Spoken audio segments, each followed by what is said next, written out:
আমি শুরু করি মাওলানা রুমি এর একটা গল্প দিয়ে। সে রুমি এবং বিশেষ করে ইয়াংদের খুবই প্রিয় হবেন রুমি নিশ্চয়ই। রুমি তিনি যাচ্ছিলেন, জালালউদ্দিন রুমি আপনার নাম জানেন। তিনি যাচ্ছিলেন একটি জঙ্গল দিয়ে। সেখানে দেখলেন একটা মোটা-সোটা তিতির পাখি।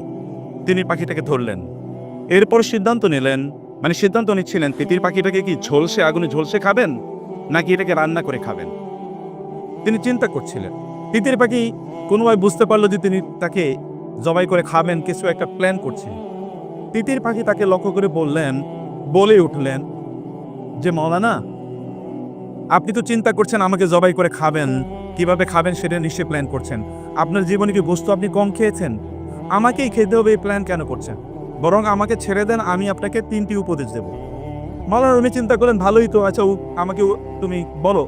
বললেন আমাকে ছেড়ে দিতে হবে, তাইলে কেবলমাত্র আমি আপনাকে উপদেশ দেব। বলে তোমাকে ছেড়ে দিলে তারপরে তো তুমি চলে যাবে, এরপরে তো তুমি আমাকে ফাঁকি দেবা, তা হবে না, তুমি আমাকে উপদেশ দাও। বলে আচ্ছা ঠিক আছে, আপনি আমাকে ধরে রাখেন, একটা উপদেশ ধরা অবস্থায় দিয়ে বাকিগুলো আমাকে ছেড়ে দিয়া। বলে আচ্ছা বলো।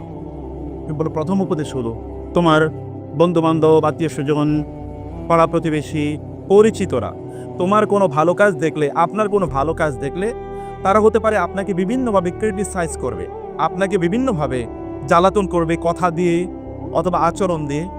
আপনি ওই দিকে একেবারে ভ্রুক্ষেপ করবেন না। আপনার জীবনে যে গোল আছে, লক্ষ্য আছে, উদ্দেশ্য আছে, সেটা নিয়ে আপনি কন্টিনিউ চলতে থাকবেন।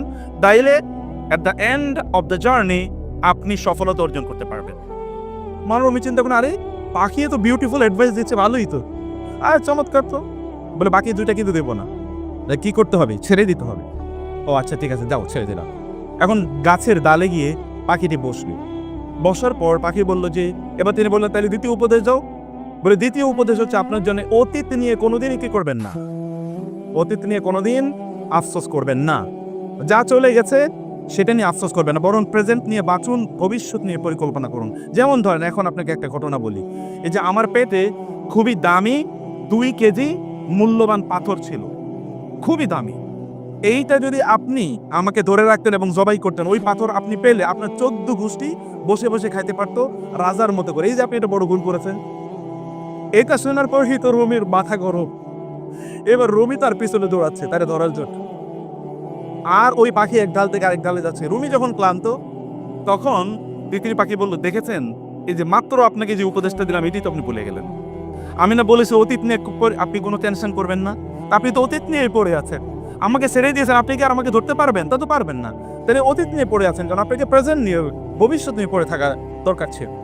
বলে তাইলে ঠিক আছে, তুমি এবার আমাকে 3 নম্বর উপদেশটা দাও। 3 নম্বর উপদেশটা দাও। তিনি বললেন 3 নম্বর, পাখি বলল 3 নম্বর উপদেশটা হলো, যিনি আপনার উপদেশ শুনতে চান না তাকে উপদেশ দিয়েন না। এখন বলেন আমি কি করব? আপনি শুনবেন তো উপদেশ? ওকে, মাশাআল্লাহ, জাযাকুমুল্লাহ খায়র। এটা নাসিরউদ্দিন হুজা এক জায়গায় গিয়েছিল, আপনি জানেন তো। ওইখানে যাওয়ার পর তাকে আসলে বিপদে ফেলতে চেয়েছিল, কারণ যেখানে যান ওইখানে সুন্দর কথা বলেন তিনি, প্রশ্নের উত্তর ভালো করিয়ে দেন। তো এবার এমন প্রশ্ন করলো যে প্রশ্নের উত্তর উনি জানেন না।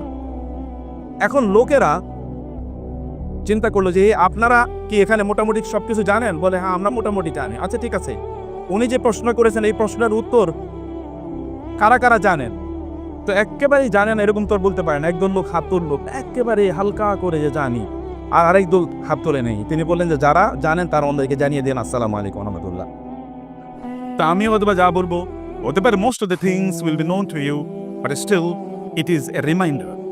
এটা একটা রিমাইন্ডার, কারণ আল্লাহ সুবহানাহু ওয়া তাআলা বলেছেন, ফাযাক্কির ফাইন্না যিকরা তানফাউল মুমিনিন। মুমিনদেরকে স্মরণ করিয়ে দিন, কারণ মুমিনদেরকে যদি স্মরণ করিয়ে দেওয়া হয় তাহলে মুমিনরা তাতে উপকৃত হয়।